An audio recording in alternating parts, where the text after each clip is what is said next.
Hello there, this is Cowboy Master here. So, we all know LEGO is often known for being a good quality and family-friendly company, but there were times when they found themselves in some very controversial situations, and they did pay the prices for it. So now, please remember to subscribe and let's get straight into some controversial LEGO stories. Our first story happened back in 2019. This one took place in the LEGO Kids magazine. In a comic strip, a group of girls was trying to get into a research lab, but then they decided they could not sneak into the lab because they would stick out like sore thumbs, and they instead would dress up like bakers.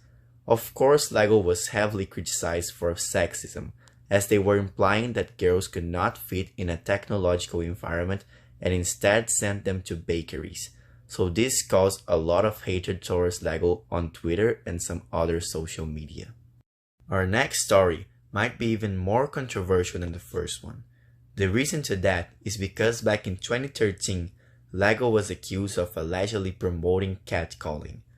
This happened back in one of their construction playsets, which featured a sticker where a construction worker was shouting the phrase, "Hey babe." So yeah, LEGO was heavily criticized for that, and after this happened, they simply apologized, saying they were trying to add some humor to the playset. This next event was somewhat of a more sensitive one. This time was when LEGO sponsored the LEGO concentration camp, with prisoners being represented by skeletons. This happened back in 1996 when the artist Zbigniew Libera created a LEGO set depicting the concentration camps from the Holocaust. The LEGO group actually tried to stop him from exhibiting the set, but it did not work, and the set was exhibited throughout the world.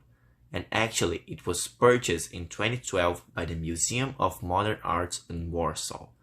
Our last story was when LEGO was accused of racism. This happened back in the early 2000s when the Turkish cultural community took issue with the LEGO Star Wars Jabba the Hutt playset, noting the resemblance to the Hagia Sophia Mosque in Istanbul. The organization actually stated on its website that the ugly figure of Jabba and the whole scene smacks of racial prejudice and vulgar insinuations against Asians and Orientals as people with deceitful and criminal personalities, and this actually caused the LEGO group to later apologize and say that the playset was not based on a real place and only on the sets used for Star Wars.